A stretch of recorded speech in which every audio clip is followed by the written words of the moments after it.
Brought to you by ITIL.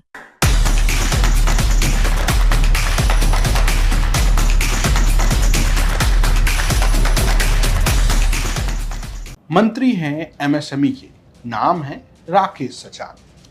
Bhognipur विधानसभा से जीतकर विधायक बने, लेकिन क्या 27 में वापसी होगी? चलिए यूपी के इसका में आज बात करते हैं भोगनीपुर विधानसभा की। कानपुर देहात की सीट है भोगनीपुर, कभी सपा कभी बसपा और अब बीजेपी। ऐसा यूपी की कई सीटों पर हुआ है जहां विधानसभा में कभी सपा का कब्जा रहा, कभी बसपा का रहा, कभी बीजेपी का। भोगनीपुर लगातार 2 बार से बीजेपी के कब्जे में। 2022 में यहां चुनाव जीते राकेश सचान, जो कि कैबिनेट मंत्री बने। इससे पहले बीजेपी से 2017 में विनोद कुमार कटियार जीते थे और उनसे पहले 2012 में योगेंद्र पाल सिंह सपा से, 7 में रघुनाथ प्रसाद बसपा से और 2002 में अरुण कुमार कोरी सपा से चुनाव जीत चुके हैं। इस हार जीत के खेल में जब से राकेश सचान चुनाव जीते हैं और सरकार में मंत्री बने हैं, उनको ये लगता है कि लोगों से मुलाकात, जनता दरबार और विकास के काम 27 में सब उनके काम आएगा। क्षेत्र में भी हम लोग लगातार अपने जो हमारे मतदाता हैं, जो हमारे कार्यकर्ता हैं, लगातार उनसे संपर्क में हूँ। जीतने के बाद बैठक करके हर शनिवार को हम लोग जहाँ खड़े हैं जनता दरबार लगाते हैं। पूरे क्षेत्र से जिनको भी जिस तरह की भी कोई समस्या अगर रहती है तो वो आते भी हैं, हम लोगों को अवगत कराते हैं। हमारे यहाँ पर एसडीएम और जिले से संबंधित, तहसील से संबंधित, पुलिस से संबंधित सारे अधिकारी आते हैं और उनका तत्काल निराकरण भी होता है। साथ ही क्षेत्र के विकास के लिए हम लोगों ने लगातार काम किया है और एक बड़ा बजट उत्तर प्रदेश के खजाने से ला करके भोगनीपुर क्षेत्र में हमने खर्च कराने का प्रयास किया है। वहीं सपा से उन्हें टक्कर देने वाले नरेंद्र पाल, उनका कहना है कि लोकसभा में इस विधानसभा में हम जीत चुके हैं और 27 में भी अखिलेश यादव को ये सीट जीत कर देने जा रहे हैं। 2027 में अगर राष्ट्रीय अध्यक्ष जी अखिलेश जी हम पर विश्वास करते हैं, जैसा कि उन्होंने पिछली बार भी किया था और हम बहुत कम मतों से इस चुनाव को यूज किए थे। ललितपुर से लेकर लखनऊ के बीच में लगभग 40 विधानसभाओं में सबसे कम मतों से हार हमारी हुई थी। और अगर उन्होंने हमें प्रत्याशी बनाया तो हम सभी वर्ग की और सभी जाति धर्म के लोगों को जोड़कर उनका सम्मान बढ़ाने का काम करेंगे।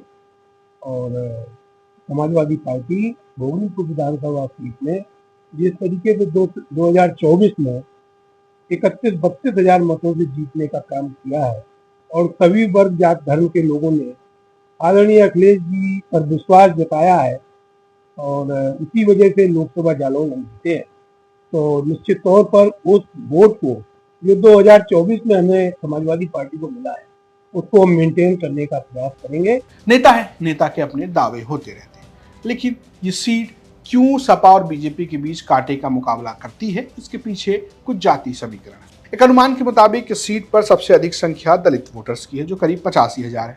ब्राह्मणों की संख्या 38,000 है, मुस्लिम करीब 35,000 है, पाल 30,000 है, कुशवाहा 28,000 है, यादव 25,000 है और छत्री जो है वो 22,000 है। ब्राह्मण, क्षत्रिय और मुसलमान के खिलाफ एक ध्रुवीकरण की पॉलिटिक्स में जो वोट बीजेपी को मिलता है वो बीजेपी के लिए यहाँ प्लस बनता है। लेकिन दलित वोट जो बसपा के अलावा किधर शिफ्ट होता है, और साथ ही साथ क्या पाल वोटर भी सपा के साथ एकजुट रहेगा, ये तमाम सवाल खड़े होते हैं। और क्या यही समीकरण सपा और बीजेपी में हार जीत का अंतर तय करते हैं, ये जानने के लिए हमने बात की स्थानीय पत्रकारों से। जरा उन्हें भी सुनिए। और दूसरे लोग तैयार हो गए, उसमें भी कोई टक्कर बदलने वाला नहीं। वहाँ भी बदले के भी जीतेंगे, भी बीजेपी ही जीतेंगे वहाँ से। हाँ, वो सपा में है, अगर सांसद है भाई, उनके सांसद है, लेकिन उनका वो इस चुनाव में 27 वाले में कोई प्रभाव पड़ने वाला नहीं है। केंद्र के चुनाव जब होंगे तब का अलग विषय है, लेकिन इस चुनाव में उनको कोई मात देने वाला है नहीं। भोगनीपुर जो विधानसभा है वो यादव बाहुल सीट है तो यादव बाहुल सीट है, वहाँ पे पिछले चुनाव में भी जो सपा के प्रत्याशी थे उनको अच्छा खासा भारी वोट मिले थे। और क्योंकि राकेश सचान भी बड़ा नाम थे, तो बीजेपी प्रत्याशी जो पार्टी में बीजेपी में उतारा क्योंकि राकेश सचान नए प्रत्याशी आए वहाँ पे, तो लोगों का जो है रुझान उनकी तरफ हुआ। लेकिन वहाँ सपा समाजवादी पार्टी मजबूत है और 2027 के विधानसभा चुनाव में अगर अभी तो प्रत्याशियों पर भी डिपेंड करेगा कि कौन प्रत्याशी मैदान में आते हैं, तभी सारी चीजें स्पष्ट हो पाएंगी।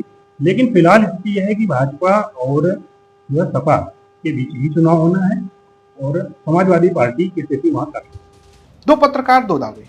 एक पत्रकार को लगता है कि अगर यहाँ पर बीजेपी दोबारा मंत्री जी को टिकट देती है तो माहौल ठीक है, और दूसरे को लगता है कि भैया सपा खेल खराब कर सकती है।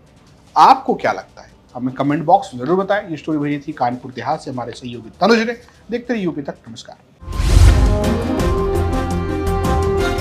लेकिन एक स्ट्रगल की आपकी कहानी लोग सुनाते हैं कि गांव में से आपने रंगमंच शुरू किया और लखनऊ के भारतीय शाहजहांपुर में कोरोनेशन आर्ट थिएटर में मैंने प्रॉपर पढ़ाई के पहले रोज शाम को एक अमेचर अभिनेता के रूप में काम किया। हमारे कृष्ण कुमार श्रीवास्तव जी हैं, जो हम लोग प्यार से कृष्णा दादा बोलते हैं, दिलीप आनंद जी हैं, जरीब मलिक आनंद जी हैं, शमीम आजाद जी हैं, महेश सक्सेना जी हैं, चंद्रमोहन महेंद्रू जी हैं, जुगनू सत्यनारायण जी हैं, सुदर्शन सलिलेश जी हैं। ऐसे बहुत सारे मित्रों की टोली है जिनके साथ में रह के हमने शाहजहांपुर में खूब रंगमंच किया।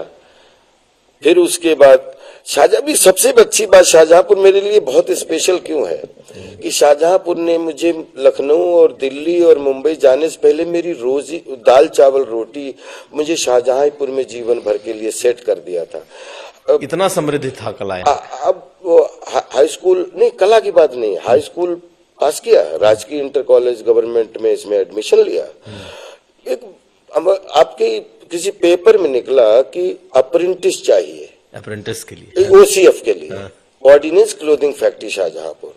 तो मैंने भी फॉर्म भर दिया, उसमें 3-4 हजार बच्चों ने फॉर्म भरा, मेरा भी उसमें सिलेक्शन हो गया। तो मजाक करते करते 12वां फिर मैं प्राइवेट हो गया, क्योंकि 2 सरकारी संस्थानों में एक साथ नहीं। तो भारत सरकार रक्षा मंत्रालय के अंतर्गत मैं 29वें बैच का पास आउट फौजी टेलर हूँ, जिसमें अगर मैं अभिनेता या कलाकार कुछ भी नहीं होता तो आज शाहजहांपुर में अपने बीवी बच्चों के साथ में रह के प्रॉपर मैं ये ऑर्डिनेंस क्लोथिंग फैक्ट्री की सेवा कर रहा होता और अपना गांव देख रहा होता।